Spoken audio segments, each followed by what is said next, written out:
Assalamualaikum warahmatullahi wabarakatuh. A'udzubillahi minasyaitonirrajim. Bismillahirrahmanirrahim. Alhamdulillahilladzi hadana lihadza wa ma kunna linahtadiya laula an hadanallah. Wassalatu wassalamu ala Rasulillah wa ala alihi wa ashabihi wa man nasarahu wa wala. Subhanaka la ilma lana illa ma 'allamtana innaka antal alimul hakim. Rabbi shrah li sadri wa yassir li amri wahlul 'uqdatam min lisani yafqahu qawli. Amma ba'd. Teman-teman sekali yang kita muliakan, saudara pengacara majlis Barisan Kepimpinan dan Pentadbiran Masjid Al-Bukhari, Asbal Fadilah, tuan-tuan guru, para asatizah, tuan-tuan imam, muslimin, muslimat, tuan-tuan perempuan yang dirahmati Allah. Alhamdulillah, saya mulakan dengan kalimat Alhamdulillah, kalimat suci yang melambangkan kesyukuran kita, terima kasih kita, tanda ingat kita kepada Allah Subhanahu wa taala.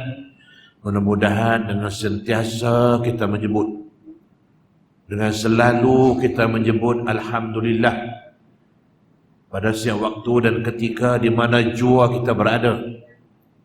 Mudah-mudahan Allah akan melipat gandakan lagi nikmatnya kepada kita, insya-Allah.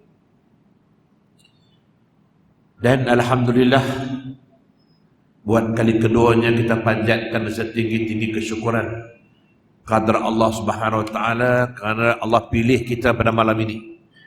Tuan-tuan, puan-puan adalah merupakan orang-orang yang terpilih dan dipilih oleh Allah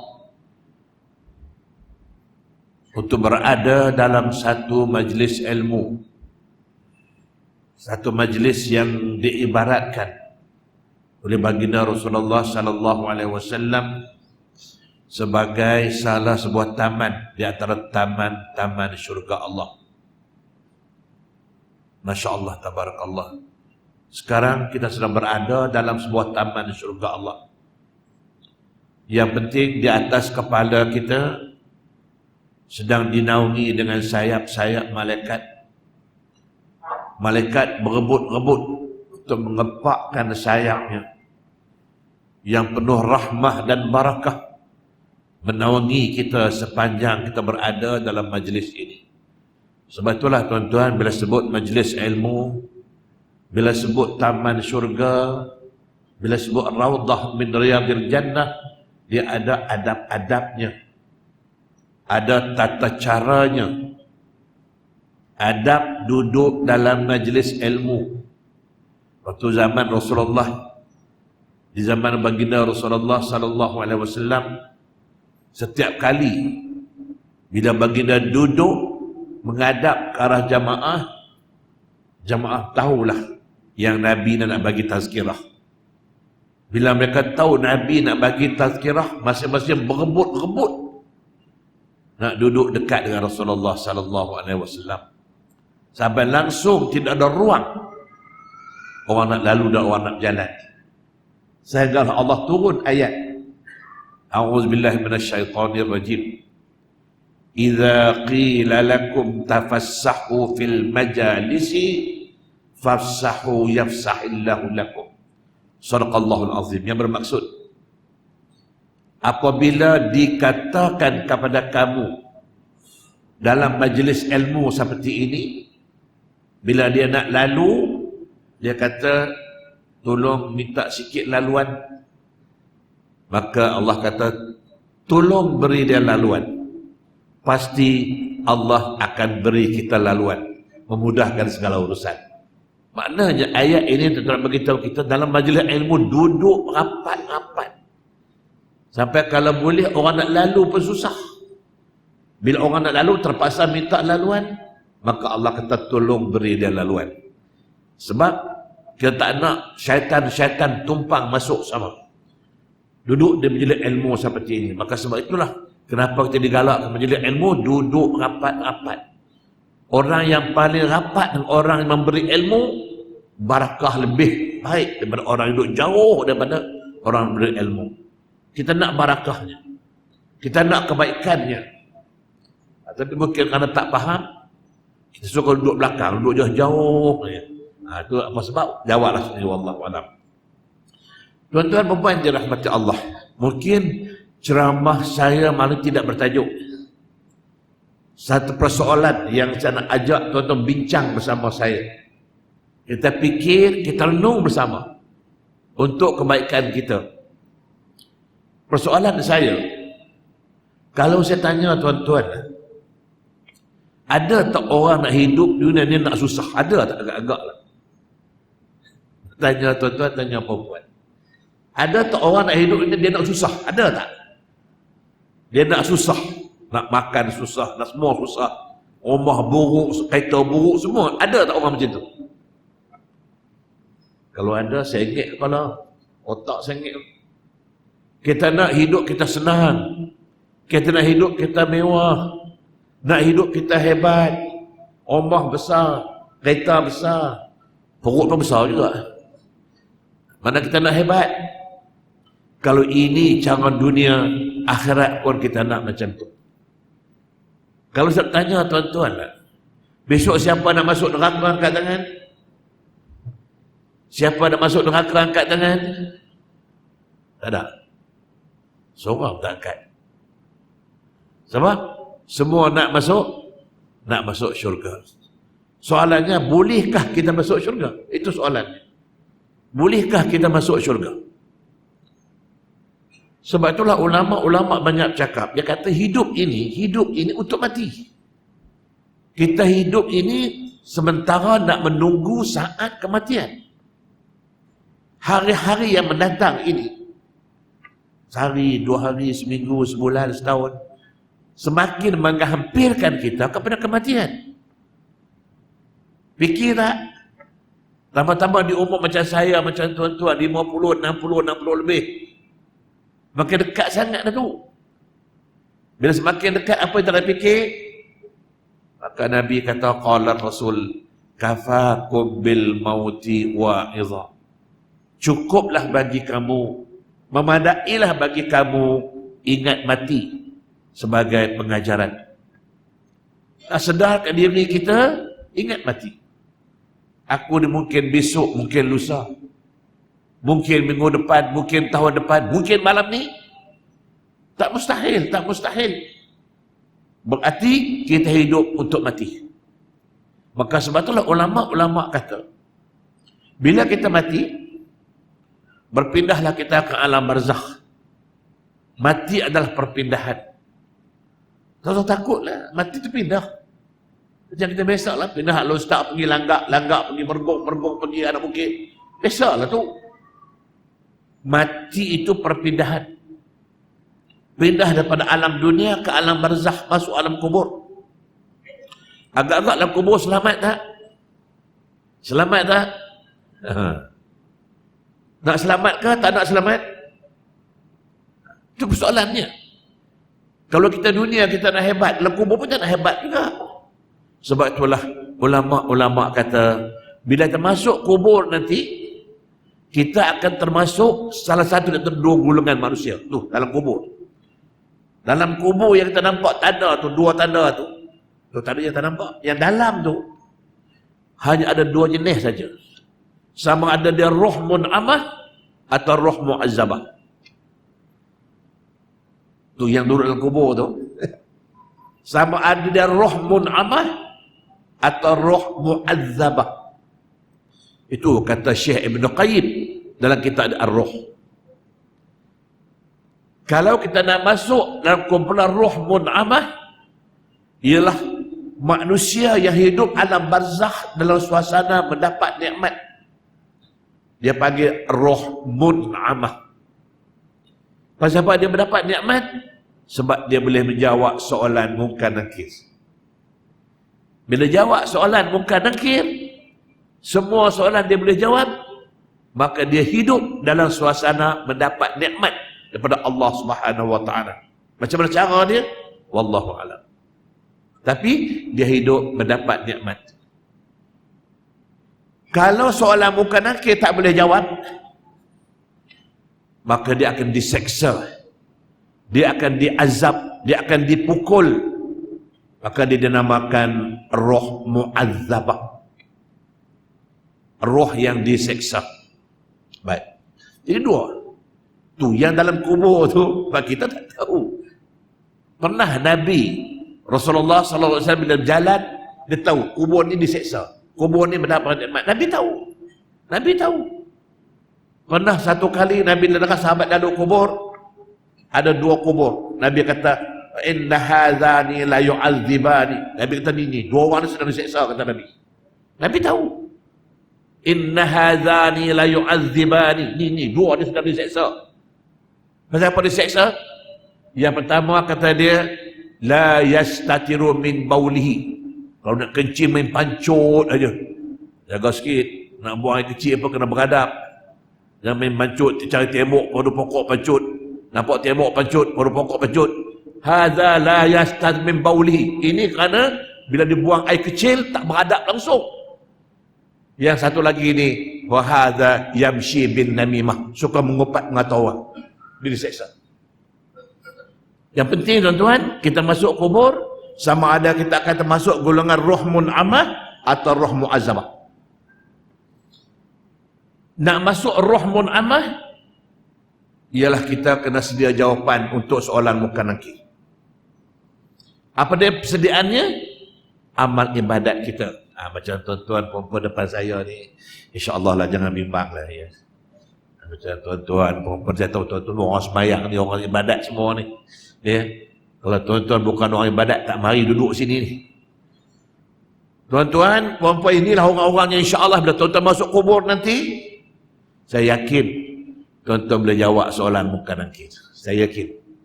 Sebab amalan tuan-tuan banyak, ibadat tuan-tuan banyak, pahala tuan-tuan banyak. Yang nak jawab soalan pahala dia, kita bukan mulut kita. Yang nak jawab pahala kita, amal ibadat kita. Masuk kubur nanti, bila datang muka nakir, man rabbuka? Soalan macam tu pun Allah tuan-tuan boleh jawab. Ya. Kalau inilah orang-orangnya, saya yakin tuan-tuan puan boleh jawab soalan. Pasal apa? Tuan-tuan sembahyang. Bila tuan-tuan sembahyang tu dah pahala. Ibadat yang lain pun boleh diambil kira. Dengar ceramah ada pahala, sedekah ada pahala, derma ada pahala, puasa ada pahala. Pahala tuan-tuan banyak. Banyak. Baru lepas bulan puasa, banyak mana pahala tuan-tuan? Maka besok turun kubur, man rabbuka? Tuan-tuan boleh jawab. Bila semua soalan boleh jawab, dalam satu hadis yang paling panjang yang pernah saya berjumpa, satu hadis yang paling panjang yang pernah saya berjumpa, 4 muka surat. Tu hadis 4 muka surat, bukan 4 baris. Tuan-tuan boleh rujuk hadis ini, sama ada dalam kitab Tanbihul Ghafilin juzuk yang kedua, dalam bab cerita-cerita, ataupun tuan boleh rujuk dalam kitab Ar-Ruh li Ibn Qayyim. Hadisnya 4 muka surat. Dalam hadis ini ada sebut, barang siapa boleh menjawab soalan muka nakir, 1 jawab, 2 jawab, 3 jawab, 4 jawab, 5 jawab, semua dia jawab. Akhir sekali muka nakir akan berkata kepadanya, namatil arus, tidurlah anda seperti mana tidurnya pengantin. Itu kata-kata muka nakir bagi orang yang boleh menjawab soalannya. Apa kata dia? Tidurlah anda. Namatil arus, bak tidurnya pengantin. Allahu Akbar. Pengantin tidur macam mana tuan-tuan? Pengantin tidur macam mana? Tak tahu. Saya pernah tanya seorang pakcik umur dia dekat 70. Tanya pakcik dah kahwin belum pakcik? Oh dah ustaz, dah bercucu dah. Tentu pakcik pernah jadi pengantin dulu. Macam mana pengantin tidur pakcik? Dia jawab, ustaz tak ingat, ustaz lama dah. Tanya pula seorang anak muda yang baru kahwin, baru seminggu kahwin, baru seminggu jadi pengantin. Tanya dia macam mana pengantin tidur? Dia jawab, ustaz, pengantin tak tidur. La ilaha illallah. Tanya orang tua macam mana pengantin tidur, dia cakap tak ingat. Tanya orang muda macam mana pengantin tidur, dia kata pengantin tak tidur. Ini simbolik, ini simbolik, ini majazi. Simboliknya kata ulama, tidur pengantin ni arti bila pengantin masuk bilik tidur, dia tidur ke dia tak tidur itu soal dia. Tapi siapa berani ganggu dia? Kita sebagai mak ayah dia, berani tak lepas sejam dia masuk bilik, dia buka pintu bilik dia? Boleh? Boleh? Buka pintu bilik dia boleh? Pernah buat? Itu makna simbolik tidur pengantin. Tidur orang tak ganggu, tak kacau, tak usik. Sampai pagi besok jam 10 pagi tak bongkok-bongkok. Sebab dua-dua KO. Siapa berani kejut dia? Betul tak? Itu simbolik tidur pengantin. Tidur orang tak kacau lagi dah. Itu dinamakan roh mun'amah. Hidup, Masya Allah, relate dari alam barzah, menunggu saat kebangkitan. Tapi kalau masuk yang kedua, roh mu'azzamah, datang muka nakik, man rabbuka, waka, I don't know, siap. Baik, kalau begitu, kalau nak selamat dalam kubur, sedia pahala banyak-banyak. Simpan pahala banyak-banyak. Dan pahala akan bergantung dengan ibadat salat. Sempurna salat kita, pahala pun ada. Tak sempurna salat kita, susah sikit lah tuan-tuan.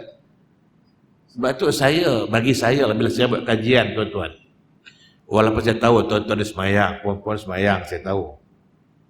Tapi soalnya, sempurna tak solat kita ni? Sempurnakah solat kita ni?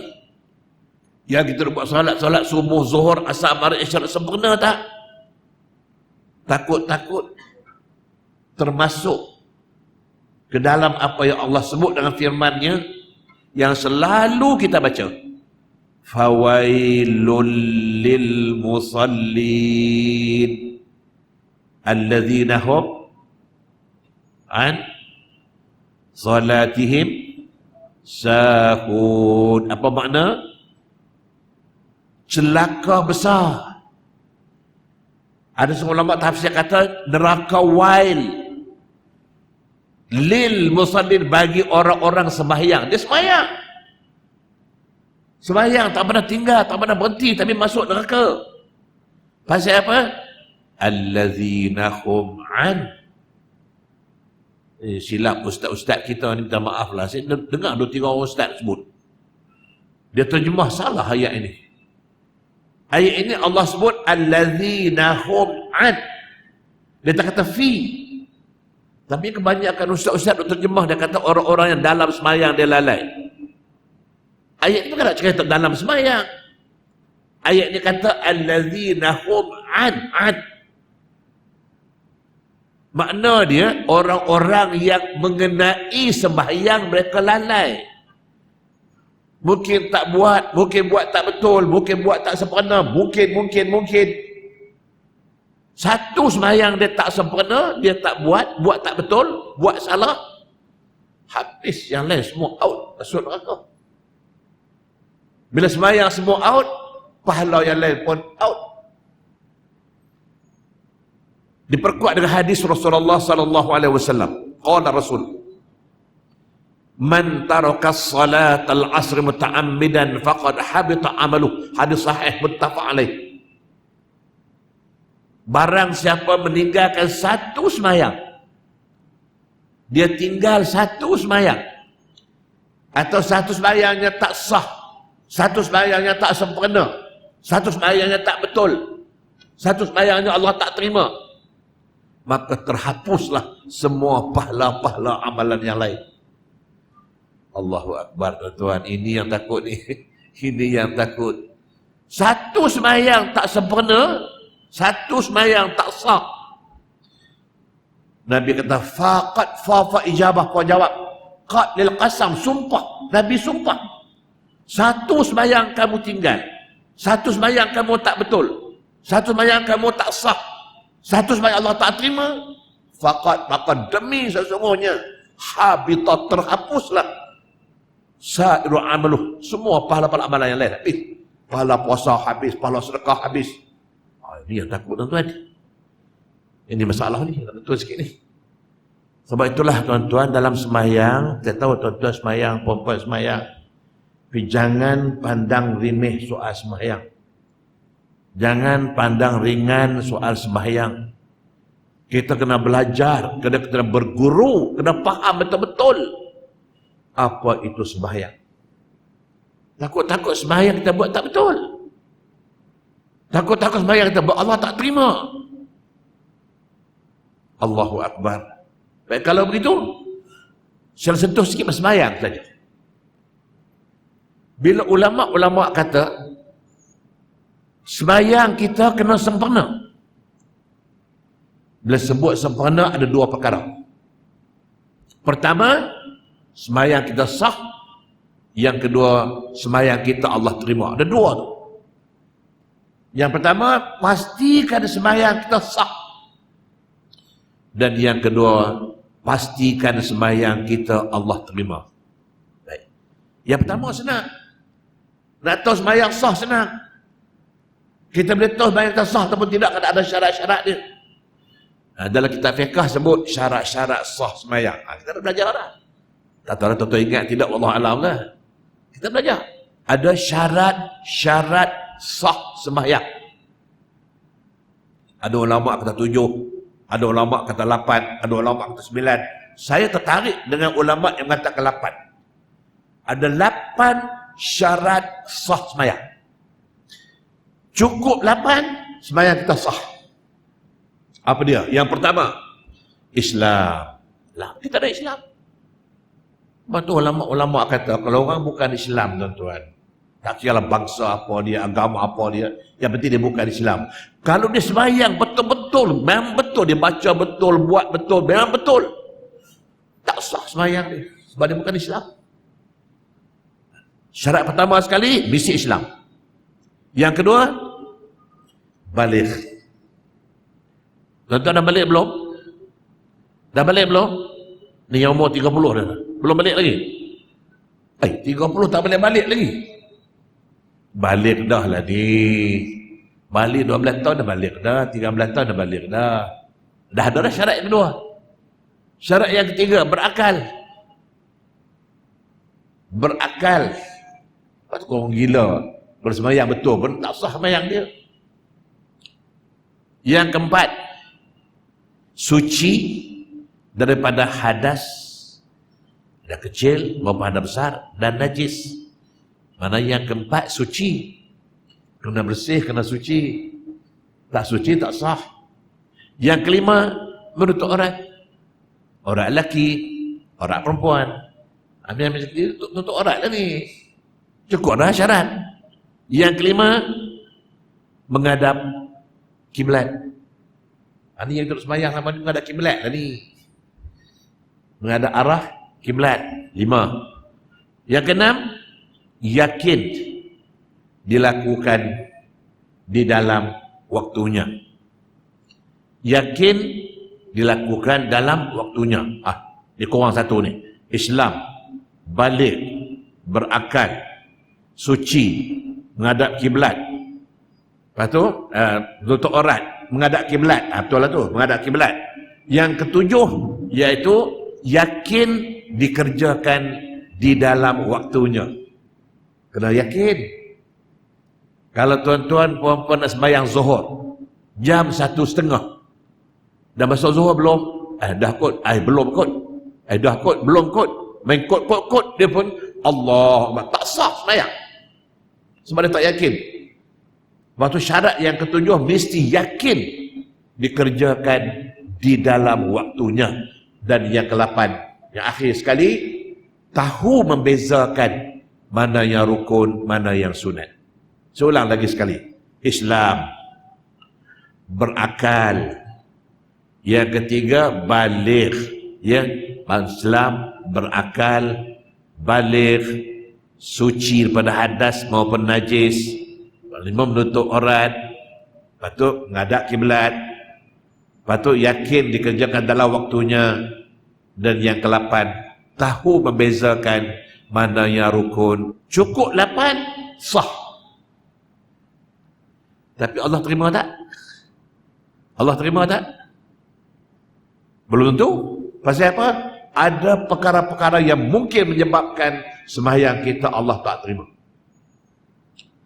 Berpuluh hadis Rasulullah sallallahu alaihi wasallam, qala Rasul, kam min qa'imin hazzuhu min salatihi at-ta'bu wal asb. At-ta'bu wal nasb. Hadis sahih. Nabi kata berapa ramai orang yang sembahyang. Mungkin perempuan, mungkin tuan-tuan, dia sembahyang. Hazzuhu min salatihi, habuan yang dia dapat bersembahyang dia. At-ta'bu, penat. Wan nasbu, letih. Penat, letih saja, apa tak dapat. Sah tidak? Allah terima pun tidak. Pasal apa? Ada kemungkinan cara sembahyang kita tidak betul. Yang tadi syarat sah. Sah sembahyang. Tapi ada kadang-kadang cara sembahyang tak betul. Yang kita buat tak betul, baca tak betul, boleh jadi Allah tak terima. Baik, pasal apa? Tolong beri perhatian tuan-tuan ya, tolong beri perhatian. Dalam hal sembahyang, Nabi pernah sebut dengan sabdanya qala Rasul, sallu kama ra'aitumuni usalli. Hadis riwayat Bukhari Muslim. Sallu kama ra'aitumuni usalli. Sembahyanglah kamu macam mana kamu lihat aku sembahyang. Ulama-ulama membuat kesimpulan mengatakan dalam hal sembahyang Nabi begitu penting sehingga Nabi kata kalau boleh kamu sembahyang ikut macam mana aku sembahyang. Hal lain tak apa, puasa tak apa, haji tak apa, tapi sembahyang kamu kena ikut macam mana aku sembahyang, macam tu kamu kena buat. Sebab aku sembahyang seperti diajar Jibril alaihissalam. Jibril ajar Nabi. Jibril ajar Nabi sebab turun daripada Isra' Mi'raj. Jibril mengajar Nabi sembahyang. Kena buat macam ini, rokok macam ini, sujud macam ini, baca macam ini. Habis selesai, Nabi kata kepada sahabat-sahabat dia, aku diajak oleh Jibril bagaimana cara-cara nak sembahyang. Oleh itu kamu kena ikut aku macam mana aku sembahyang. Tapi malangnya hari ini, tak maaflah tuan-tuan ya, perempuan tak nampak lelaki ni. Hari ini saya dapati ramai di kalangan kita sembahyang tak ikut Nabi. Tuan-tuan jangan terkejut. Kita sembahyang tak ikut Nabi. Ikut siapa? Ikut siapa? Ikut suka. Ramai di kalangan kita sembahyang ikut suka. Apa saya nak buat-buatlah. Saya dah buktikan. Saya dah bawa benda yang kecil, sekecil-kecil hal dalam sembahyang. Berpandukan hadis Rasulullah sallallahu alaihi wasallam yang diriwayat oleh 5 imam. Ini tuan-tuan kalau kita belajar hadis, kita belajar mustalah hadis, ada sebut tu. 2 imam siapa dia? 3 imam siapa dia? 4 imam siapa dia? 5 imam siapa dia? Tu belajar hadis dia sebut lah tu. 2 imam Bukhari Muslim. Dah tahu dah. 3 imam siapa dia? Bukhari, Muslim, Ahmad. 4 imam siapa dia? 5 imam siapa dia? Bukhari, Muslim, Ahmad, Nasai, Ibn Majah. Oh, dia. Kena hafal ingat semua tu. Hadis ini diriwayat oleh 5 imam kecuali Ibn Majah. Ibn Majah tidak meriwayat hadis ini.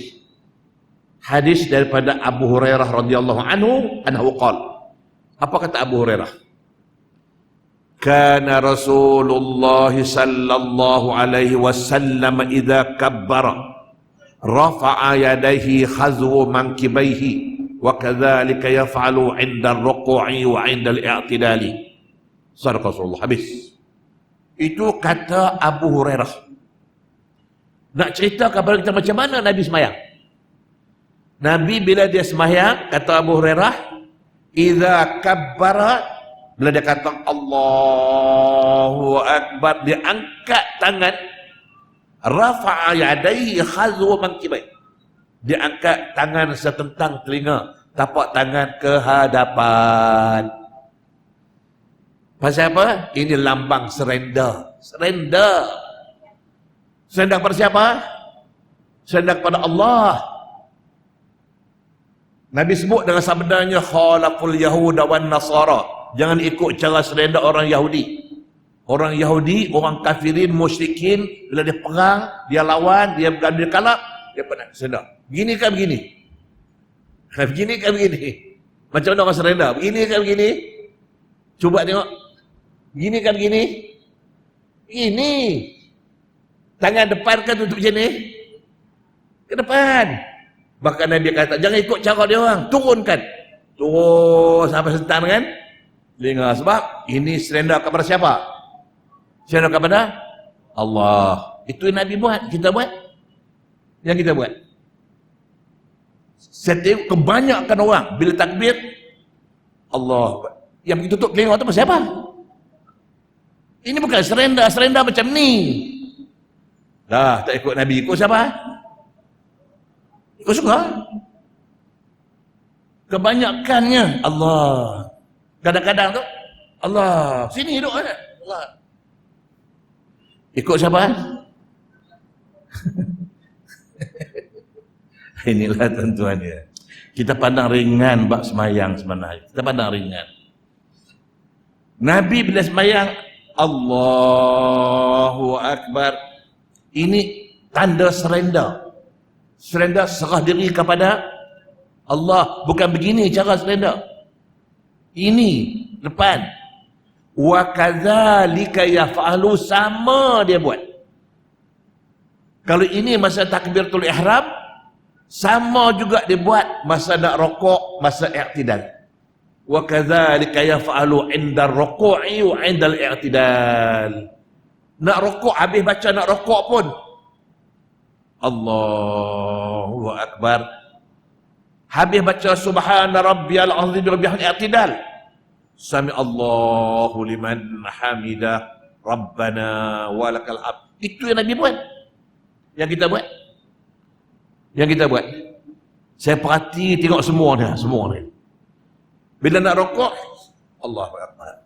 Yang tidak, Allahu hamidah. Apa benda ni? Apa benda? Benda. Tak ada jawab. Ikut siapa? Ikut suka.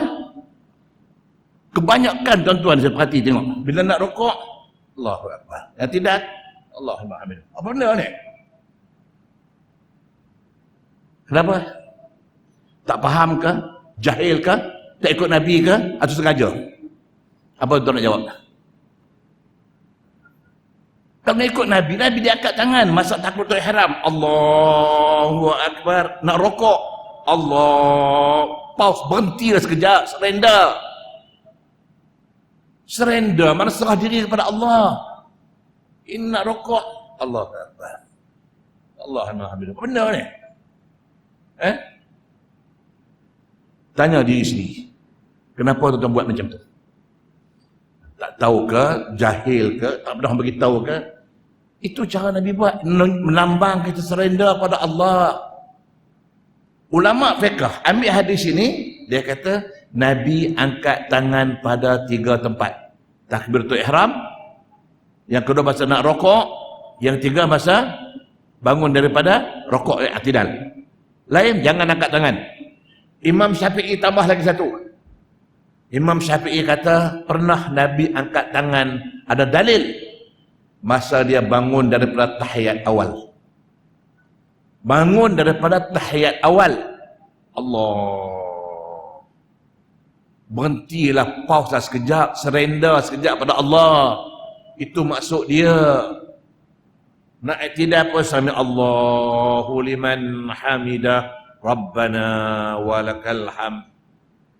Nak rokok pun Allahu Akbar. Tak boleh ke? Nak tengok Aisyah kan nak berubah tak? Haram tak berubah ni. Macam tu lah juga. Kalau biasa macam tu walhasil balik hasil lah. Tengoklah kan. Tengoklah kan. Aisyah kan. Allah Akbar. Macam tu lah. Allahumma hamidah. Ubahlah tuan-tuan. Ubah. Sebab itulah kenapa orang tanya saya. Kenapa? Ustaz, kalau Quran kata wa aqimis salata innas salata tanha 'anil fahsya'i wal munkar. Dirikanlah sembahyang kerana sesungguhnya sembahyang itu akan mencegah daripada perkara yang keji dan yang mungkar. Orang sembahyang tak akan buat benda keji, orang sembahyang tak akan buat benda mungkar. Betul tak? Ini Quran kata. Tapi kenapa hari ini orang sembahyang masih tikam ikut? Kerana masih ada perempuan-perempuan sembahyang yang tak tutup aurat. Ada tak? Tak ada. Ish, berlambak-lambak perempuan sembahyang tak tutup aurat, tak tudung kepala pun. Pasal apa? Inilah. Kerana sembahyang yang dia buat itu belum tentu berperanan mencegah benda yang keji dan yang mungkar. Kalau tanya ustaz-ustaz lain, ustaz kenapa orang sembahyang buat mungkar ustaz? Macam-macam dia jawab. Tanya ustaz ni kenapa orang sembahyang buat mungkar ustaz? Macam ni dia jawab. Tanya saya senang saja saya jawab. Tuan-tuan, ulama-ulama tasawuf kata sembahyang ada 5 tingkatan. Sembahyang ada 5 peringkat. Oh, bukan sejenis sembahyang ni. Ya. Ada 5 peringkat. Peringkat yang paling corot sekali orang sembahyang. Tapi sembahyang dia duduk di kategori yang paling corot, yang kelima, yang dinamakan salatul jahilin. Salat orang-orang jahil. Hafah tak tahu. Baca ayat tak tahu makna. Angkat tangan pasal apa? Tak tahu. Pasal apa angkat lah. Pasal apa dia rokok? Tak tahu. Pasal apa sujud? Tak tahu. Hafah pun tak tahu. Ada kemungkinan sembahyang atau duduk sini. Kalau duduk di sini, tak sah belum tentu lagi. Allah terima belum tentu lagi. Ni. Hari ini tuan-tuan kita sembahyang, kita tak nak kaji dah. Alah yang penting buat ustaz, kata dia. Saya pernah tegur seorang anak muda. Anak muda sembahyang, bayang tak betul. Memang tak betul, memang tak sah sembahyang dia. Saya tegur dia, saudara. Saya nampak saudara ni sembahyang tak betul sikit. Kok tanya saya, yang mana yang tak betul ustaz? Tak. Bila saya kata tak betul, dia kata Allah ustaz. Yang penting saya buat. Saya tak nak tinggal, kata dia. Saya tak nak tinggal sembahyang ustaz. Iyalah, kalau tak tinggal tak betul, buat apa? Buat penat aja. Ini mungkin duduk sini. Tuan-tuan, minta maaf ya, saya tanya tuan-tuan. Nak tengok ilmu tuan-tuan jauh mana? Tak tanya Allah pasal apa kita rokok, pasal apa kita sujud. Tak tanya lagi. Tanya pasal apa kita angkat jari aja. Tuan ni semua ramai-ramai ni. Kenapa masa kita kata asyhadu an la ilaha illallah? Kenapa angkat jari? Siapa boleh jawab angkat tangan? Siapa boleh jawab? Seorang tak boleh jawab. Tak boleh. Tanya aku, ada aku imam bila-bila dalam ni. Kenapa bila mana kita kata asyhadu an la ilaha illallah? Kenapa angkat jari? Siapa boleh jawab? Jahil, sah jahil. Memang sah jahil. Tak tahu satu. Banyak. Orang buat, kita buatlah. Sebenarnya kita angkat jari ini, ulama kata, dalam 10 jari kita ni 10 jari ni, inilah satu-satu jari telunjuk belah kanan yang orat dia sampai ke jantung.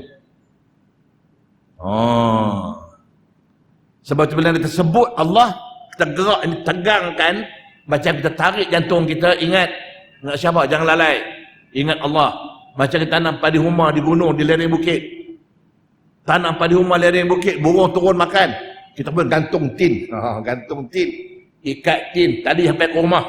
Bila burung turun, tarik tali. Tin bunyi, burung pun terbang. Sama lah ini. Asyhadu an la ilaha illallah. Tegangkan. Tarik jantung, ingatkan dia, sabar. Itu yang kita gerak jari tu. Apa seorang tak tahu? Jahil. Kenapa rokok? Lagi tak ada jawab. Kenapa sujud? Lagi tak ada jawab. Ayat baca makna apa? Tak tahu. Lagi tak ada jawab. Sah jahil. Duduk sini. Kalaulah sembahyang tu dia belajarlah, bergurulah, berkitablah. Belajar betul-betul. Khatam kitab sembahyang. Naik yang kedua. Yang keempat, yang dinamakan salatul adiyin. Salat kebanyakan orang. Salat kebanyakan orang. Salatul adiyyin. Adat lah. Dia akan sembahyang tu adat. Orang sembahyang lah. Buat sembahyang, dia pun sembahyang lah. Apa hang tak tahu.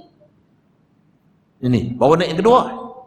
Nombor 4. Dia belajar lagi, berguru, buka kitab, hadir kuliah, dengar ceramah, berbincang dengan ustaz. Naik yang ketiga, yang dinamakan salatul arifin. Salat orang-orang yang arif. Tadi tu dah tahu dah. Oh, rupanya kat jari ni orang tarik sini. Dah tahulah. Baru yang ketiga. Ulama tasawuf kata, kalau inilah jenis sembahyangnya, belum tentu boleh menghalang daripada benda yang keji dan yang mungkar. Tak berperanan, tak ada. Tak ada peranan. Habis buat macam mana? Nak belajar lagi. Buat betul-betul. Macam mana Nabi suruh buat. Macam Nabi beritahu, angkat tangan, angkat elok-elok. Ini dah tahu tak nak buat. Kenapa tak dapat elok solat kita? Mana tahu dah apa sekarang Allahu Akbar, ikut Nabi. Rokok, Allahu Akbar. Yang tidak, sami Allahu liman hamidah Rabbana. Ini Allahu Akbar. Allah. Benar. Allah. Benar. Ini 3 jenis sembahyang takkan berperanan mencegah dia daripada keji dan yang mungkar. Melainkan kalau dia belajar lagi, buat betul-betul, belajar buat betul-betul. Naik yang keempat, yang tingkatan yang kedua, yang dinamakan salatul khashi'in. Salat orang-orang yang khusyuk. Sampai ke sini, kata ulama tasawuf, barulah berperanan akan mencegah orang itu dia tak akan buat maksiat, tak ada mungkar. Ni duduk sini. Kalau sembahyang kita yang ini tak payahlah. Dah sampai sini, rasa seronok sembahyang, dah buat elok-elok, buat betul-betul, kau punya sembahyang, duduk sini.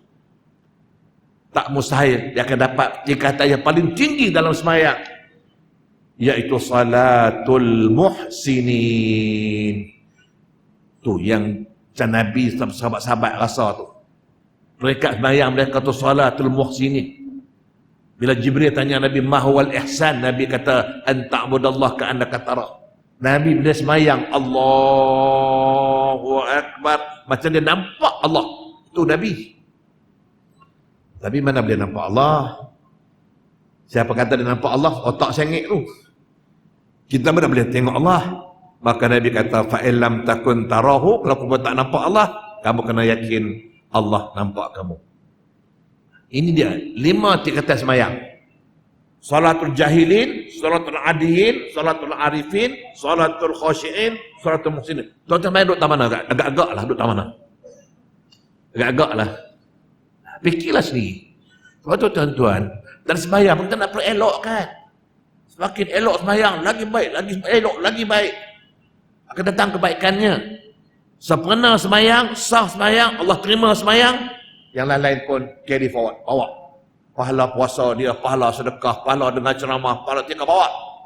Tapi kalau sembahyang tak betul, sembahyang tak sah, sembahyang rajin buat, malas tak buat, atau langsung tak buat, habis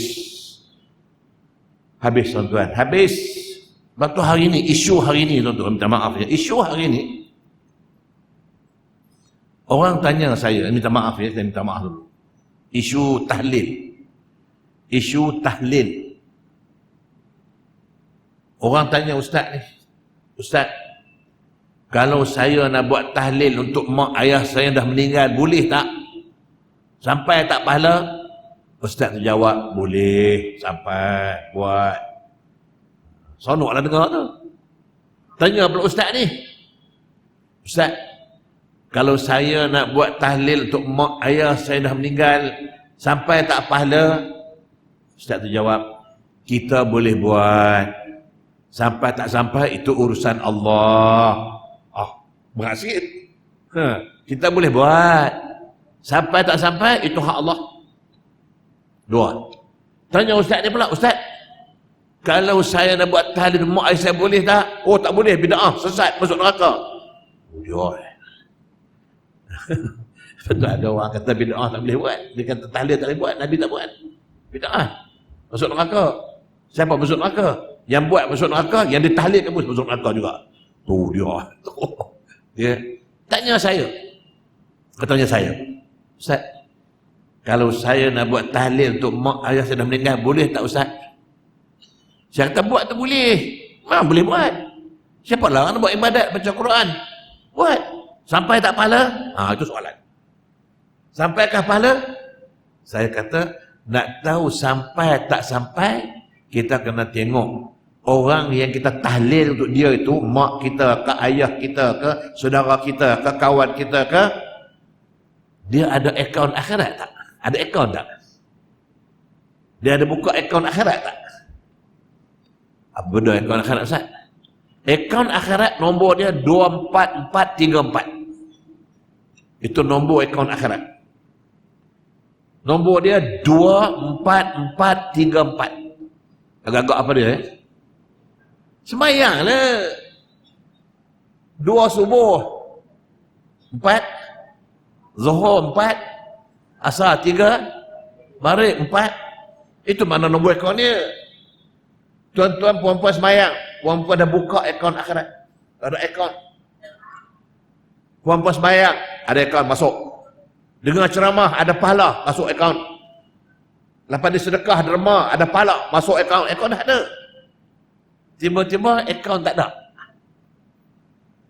Tuan-tuan pergi bekerja, ada gaji, tak buka akaun di bank, bagi tahu majikan, gaji saya masuk akaun.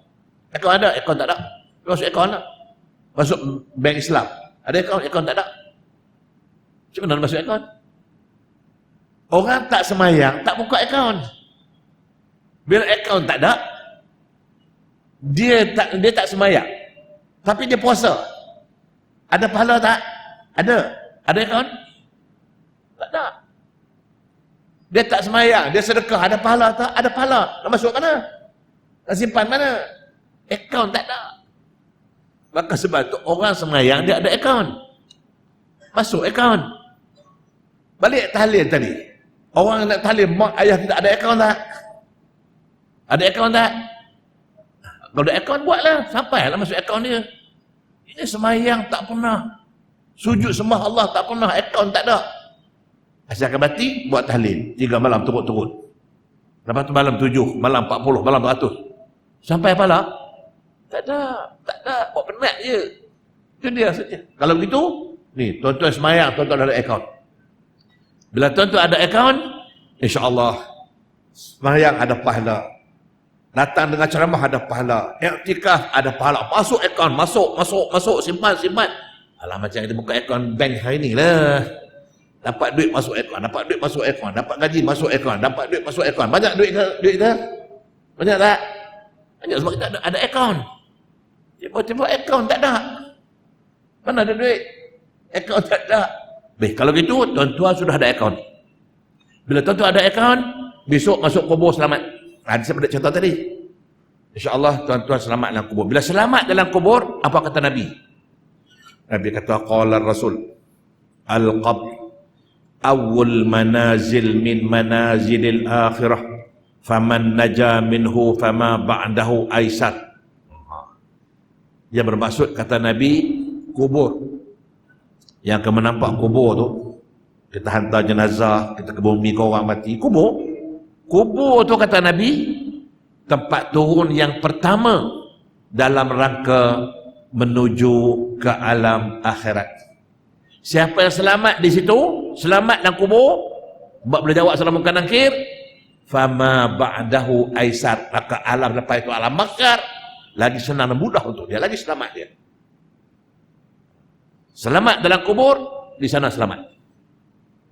Tetapi kata Nabi, faman lam yanju minhu fama ba'dahu asyad. Kalau dalam kubur pun tak selamat, datang muka nakir, man rabbuka, I don't know what, sorry I don't know. Apa jadi? Dia diseksa, dipukul, dipalu, diseksa, diazab. Sampai bila? Sampai dia boleh jawab. Dia tak boleh jawab sampai hari kiamat. Dia akan diseksa. Kalau begitu, Nabi kata, kalau dalam kubur tak selamat, besok di alam mahsyar lagi teruk dia kena. Sebab itulah kalau tuan-tuan baca dalam kitab-kitab tauhid, dalam kitab-kitab tasawuf ada sebut. Ada 4 jenis manusia ni, tuan-tuan tengok ya. Ada 4 jenis manusia. Yang pertama, ada manusia dalam kubur dia selamat. Pasal apa dia selamat? Sebab dia boleh jawab soalan muka nakir. Pasal apa dia boleh jawab? Sebab bekalan dia banyak, akaun dia banyak, simpanan dia banyak, saving dia banyak. Selamat di kubur, selamat di mahsyar. Satu. Ada orang dalam kubur tak selamat. Pasal apa?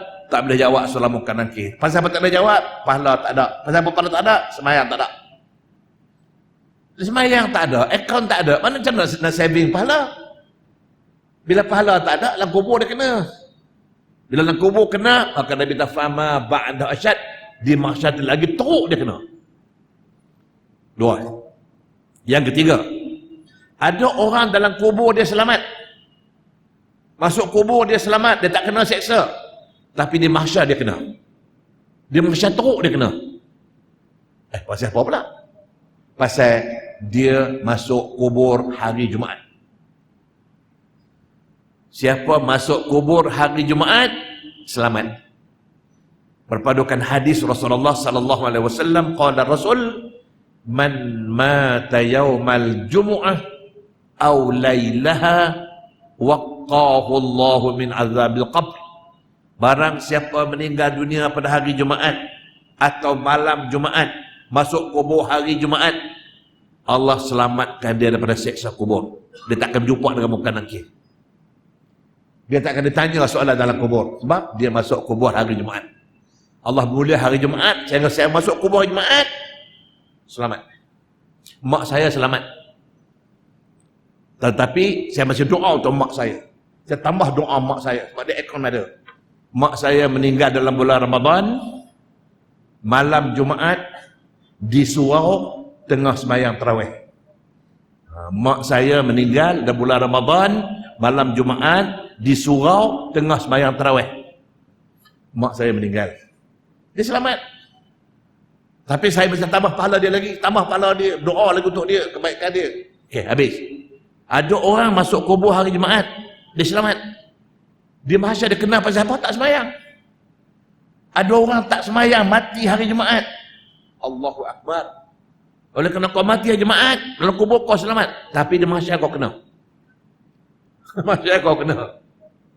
3. Yang keempat, ada orang dalam kubur dia kena seksa, di mahsyar dia selamat.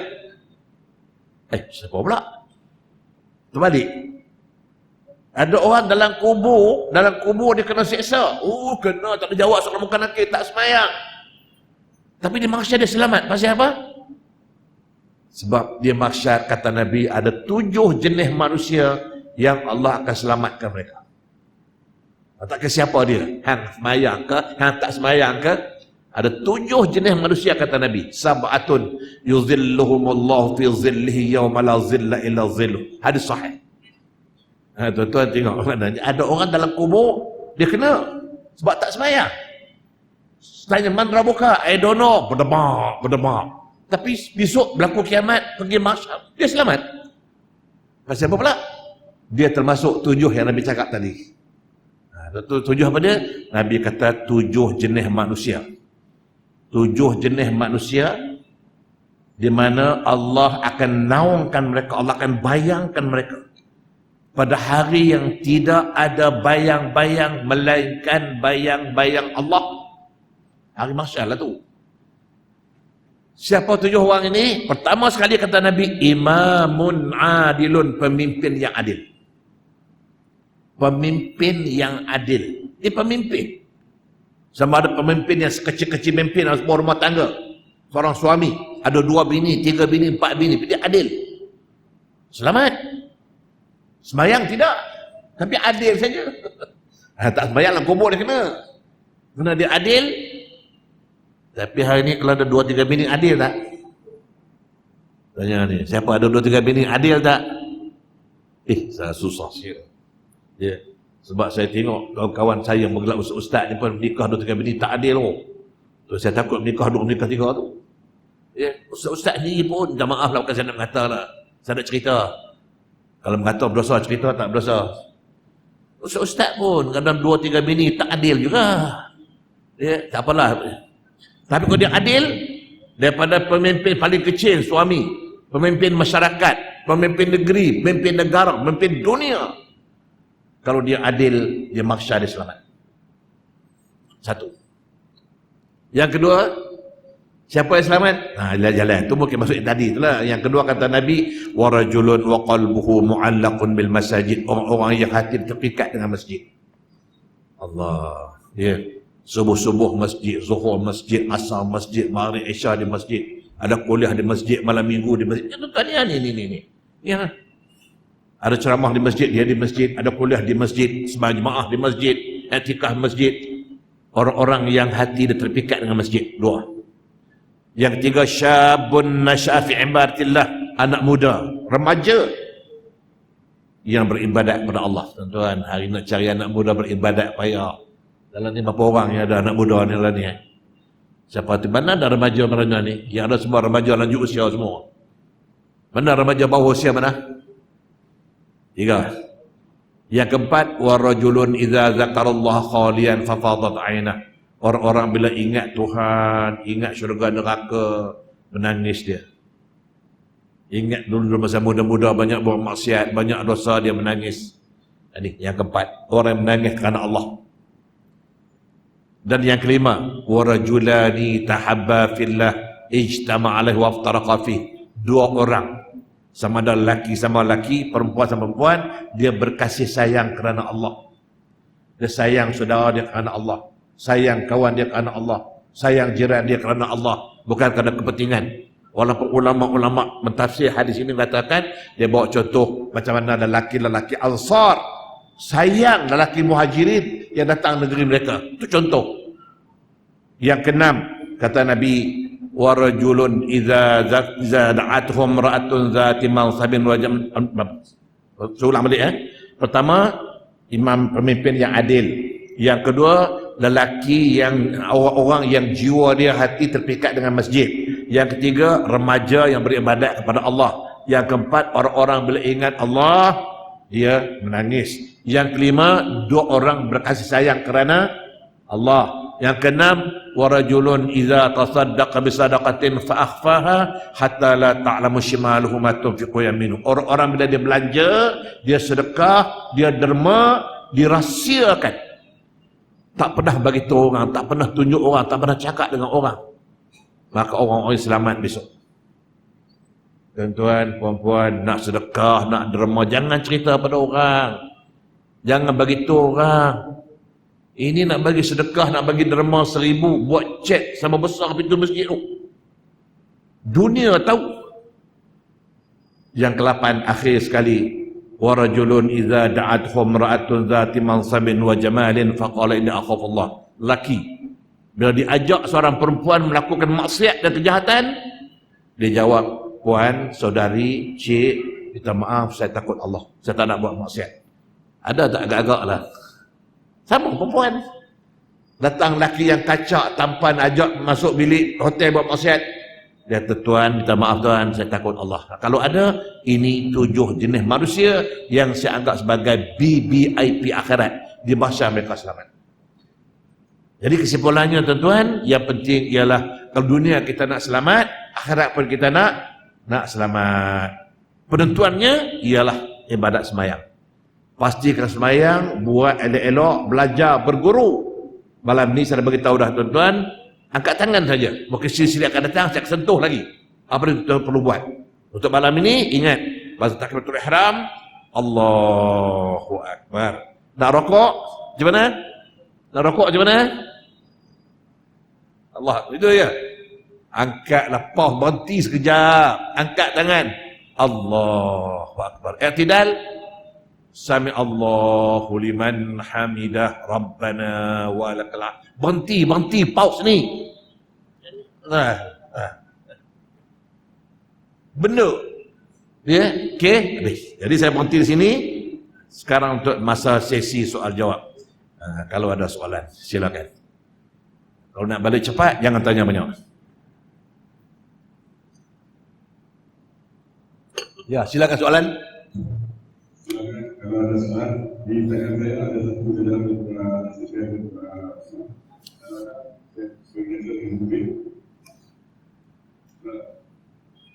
okey, yang SMS saya ini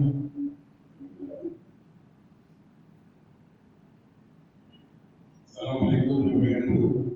Betulkah seseorang yang sembahyang dengan cukup umur dan memenuhi segala syarat sembahyang tetapi tidak khusyuk, maka sembahyangnya menjadi sia-sia, tidak diterima oleh Allah Subhanahu wa taala?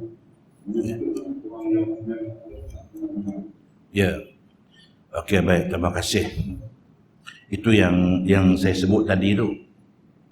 Saya dengar 2-3 orang ustaz yang terbaru kemarin dalam TV tu mari. Siapa tengok TV Al-Kuliah TV 3 petang mari? Siapa tengok TV Al-Kuliah petang mari petang? Ustaz baca ayat ini. Dia kata fawailul lil musallin alladzina hum an salat sahun. Dia kata orang-orang yang lalai dalam sembahyang. Siapa yang lalai dalam sembahyang, siapa tak khusyuk dalam sembahyang, maka dia celaka besar, masuk neraka wail. Silap tu. Ayat ini bukan cerita dalam sembahyang. Ayat ini kata alladzina hum an itu mengenai, bukan dalam. Betul tuan-tuan, bila mana kita baca Quran, cuba tu tengok ya. Cuba buka surah Al-Mu'minun. Kita buka surah Al-Mu'minun. Qad aflahal mu'minun alladzina hum fi, baru fi, alladzina hum fi salatihim khashi'un. Fi, dia tak kata an. Baca lagi ayat ke-6, walladzina hum ala pula dia tak kata fi, tak kata an lagi dah. Dari 3 tu alladzina hum an, alladzina hum fi, alladzina hum ala. Ayat kita baca tadi bukan cerita pasal tak khusyuk dalam sembahyang. Ayat ini maknanya orang yang lalai mengenai sembahyang. Lalai tu mungkin dia tak buat. Mungkin maknanya dia buat sambil lewa. Macam tadi cakap tadi lah. Mungkin buat tak betul, lalai, tak kisah. Bukan tak khusyuk. Kalau tak khusyuk, ayat Al-Mu'minun yang saya baca tadi, rujuk awal surah Al-Mu'minun. Qad aflahal mu'minun, mendapat kemenanganlah orang-orang yang beriman. Pasal apa? Alladzina hum fi salatihim khashi'un. Orang-orang yang dalam sembahyang dia khusyuk. Kalau khusyuk dapat kemenangan, tak khusyuk tak dapat kemenangan. Apa salahnya? Itu dia saja. Ni soalan tadi tak khusyuk masuk. Oh, habislah kau tak khusyuk. Siapa yang khusyuk? Tuan-tuan khusyuk sembahyang? Khusyuk? Khusyuk? Mana ada saya tak khusyuk. Saya sendiri pun bila sembahyang, Allah. Chong Wei bila lawan Britain yang di Olimpik tu dalam sembahyang tu mari tu. Sebelum sembahyang langsung tak ingat. Bila Allahu Akbar, Chong Wei bila lawan Britain? Olimpik Rio de Janeiro tu. Pergi ingatlah sembahyang. Pasal apa? Khusyuk tak? Masuk neraka. Habislah. Itu silap dia. Tak khusyuk, tak dapat kemenangan. Dia kalau sampai terus melalai sampai akhir, maka sembahyangnya tak sah. Itu dia saja. Buat sembahyang lain. Bukanlah berarti bila tak khusyuk untuk kena masuk neraka lah. Wallahu alam. Okey, lagi soalan. Macam mana dengan keadaan yang kita akan sesuai dengan keadaan orang Allah, bagaimana pula dengan amal ibadah yang terlalu? Dia tak masalah. Soal gini, betul lah. Kalau Sayyidina Umar pun kata, Sayyidina Abu Bakar pun kata, dia kata aku tak yakin aku boleh masuk syurga walaupun sebelah kaki aku dalam syurga. Sebab kita ibadat bukan nak syurga. Kalau Aisyah tanya Nabi, sebab Nabi tentu sembahyang di rumah dia, Nabi sembahyang di rumah dia lama. Sampai diriwayatkan Nabi sembahyang seorang-seorang di rumah dia berdiri, lebam kaki, tapak kaki dia, buat darah turun ke bawah. Lama dia berdiri. Aisyah tanya, ya Rasulullah, bukankah Allah dah bagi tahu yang Allah akan ampunkan dosa Rasulullah yang dulu maupun yang akan datang? Nabi kata, ya betul. Tapi sembahyang buat apa? Aisyah dah tanya dah. Sembahyang buat apa? Kalau Nabi tak sembahyang berdosa, Allah ampunkan. Sembahyang buat apa? Nabi jawab, ya Aisyah, aku sembahyang bukan aku tamakkan nak masuk syurga. Aku sembahyang bukan kerana aku takut neraka, itu soal lain. Tapi aku sembahyang sebagai hamba yang patuh perintah Allah suruh sembahyang. Soal syurga neraka nanti dulu. Ini bayar jemaat seminggu sekali dah apa masuk syurga. Belah lalu. Inilah soalan tadi. Walau bagaimanapun, insya-Allah Allah beri janjian. Janji apa? Kamu beramal ibadat, amal soleh, buat elok-elok, abda soleh, sembahyang elok-elok. Sedekah elok-elok. Nak haji elok-elok. Maka Allah sebut di akhir surah Al-Kahfi. Apa Allah kata? Ya? Allah kata apa? Oh, banyak tu ayat-ayatnya, ya. Innal jannatal firdausi nuzula man amila salihan min minhum fadhihan tayyul ladzadah. Hanya ayat-ayat mengatakan siapa beramal dengan amalan yang saleh, amal ibadat, maka bagi dia syurga jannatul firdausi nuzula. Allah janji dah. Tuan-tuan jangan fikir syurga lagi, sembahyang. Buat benda baik. Allah suruh buat. Allah kata jangan buat. Kalau Allah kata aku janjikan barang beramal amalan yang soleh bagi mereka adalah jannatul firdausi nuzula. Habis. Tapi kita sembahyang bukan tamak. Jangan pula. Saya insya-Allah masuk syurga. Pasal apa? Main jemaat sekali minggu lepas. Aku sembahyang jemaat sekali minggu lepas masuk syurga. Jangan. Umar kata apa? Umar kata law nada munadin kullun nas yadkhuluna al-jannata illa wahid la dhanantu ka'annahu ana. Itu kata-kata Umar. Umar kata kalau di sana ada manusia berkata semua manusia masuk syurga kecuali seorang saja masuk neraka, aku yakin yang seorang itu aku. Umar, tuan-tuan, Umar bin Khattab lau nada munadin, kalau ada orang menyeru mengatakan semua orang masuk syurga, seorang saja akan masuk neraka, la dhanantu, aku yakin yang seorang itu aku. Tuan, gimana? Itu kata-kata Umar kita ni. Walau bagaimanapun, kita beramal. Allah perintah suruh sembahyang, kita sembahyang. Buat elok-elok. Janji Allah. Allah tak pernah mungkin janji. Wallahu a'lam. Assalamualaikum Ustaz. Soalan. Jika orang kita menanamkan sebuah sekali, nanti lakukan penanganan sesuatu yang benar saja. Bila orang kita menanamkan sebuah sekali, soalan teman-teman, tolong berikan kemudian apa Islam selain bersolat, zakat dan lain-lain. Mengenai baca bismillah apa kata kali?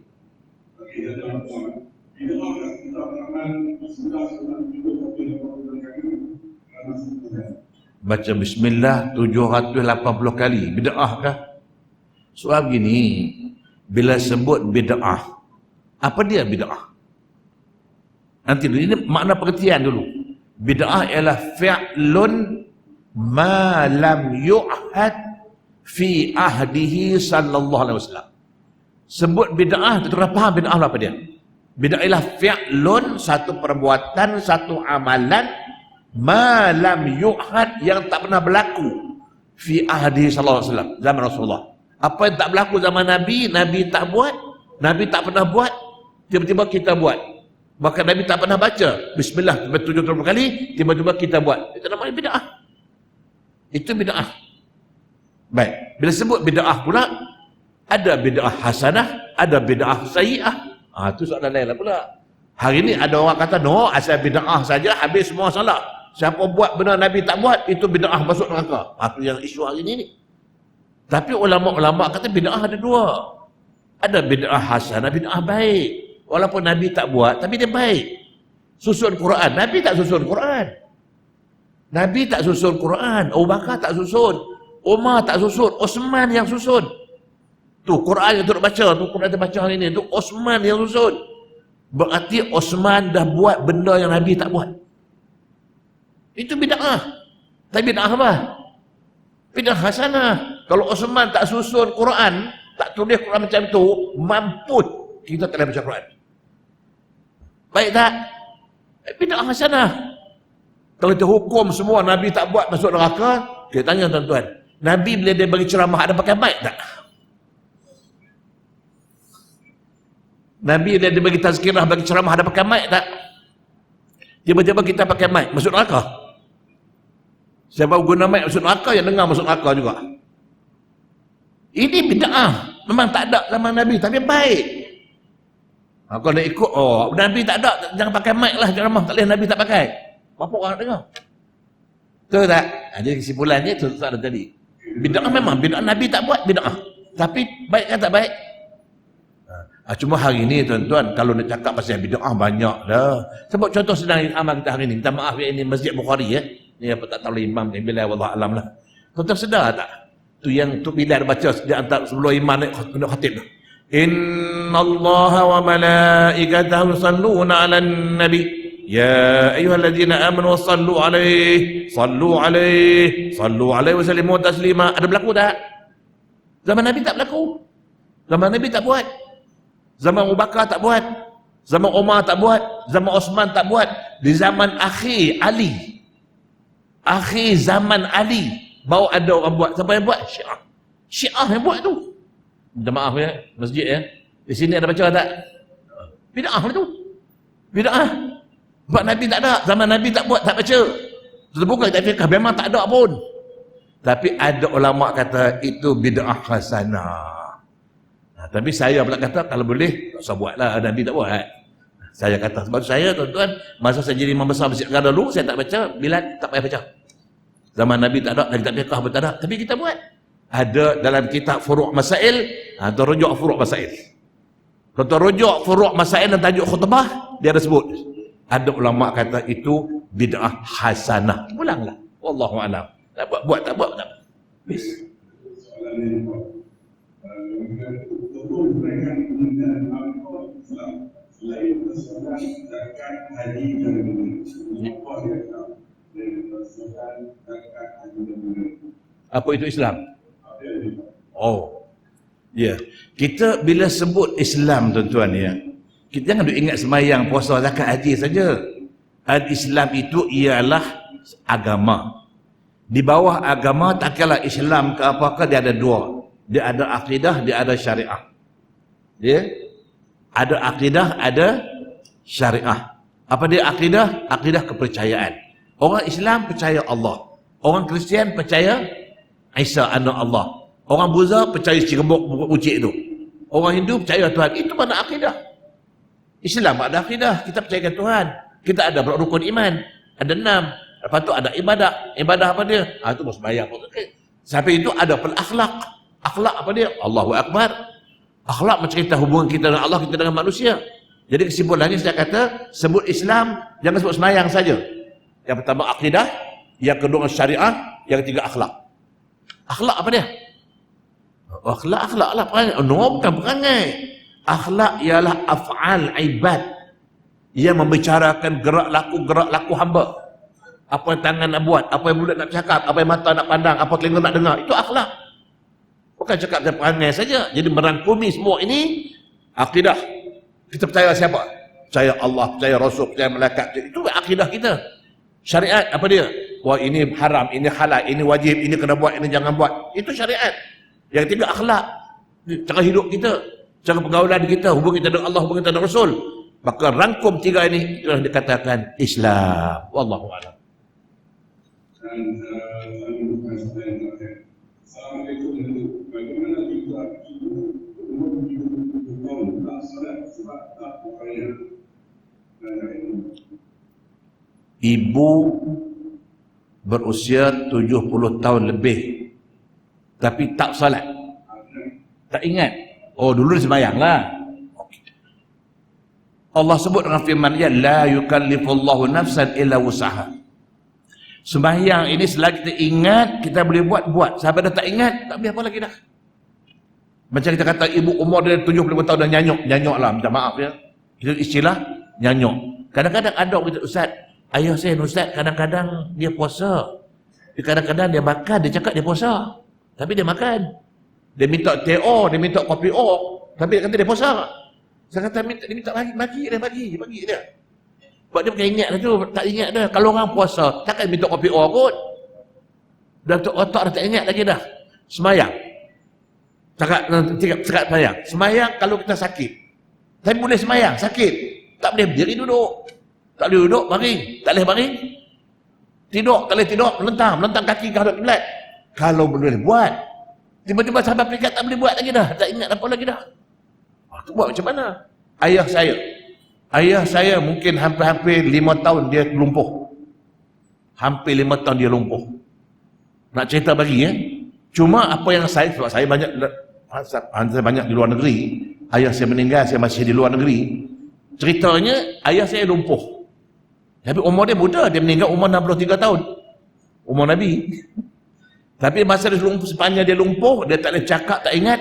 Cuma sampai waktu semayang, dia bagi sekena, dia angkat tangan, dia tepuk. Itu dia saja. Bila sampai time semayang, asal dia pun angkat tangan ke, dia tepuk. Fahamlah anak-anak dia, tolong wudukkan dia. Tolong wudukkanlah. Habis air basuh tangan dia, basuh muka tangan semua, dia kan nampaklah dia kadang. Itu yang dia boleh buat. Tapi sampai tak ingat langsung, itu pulang. La yukallifullahu nafsan illa wus'aha. Habis di soalan tadi, tu hak. Pulanglah pada dia. Allah akan menentukan sama ada terlepas kewajipan ataupun tidak. Allahu a'lam.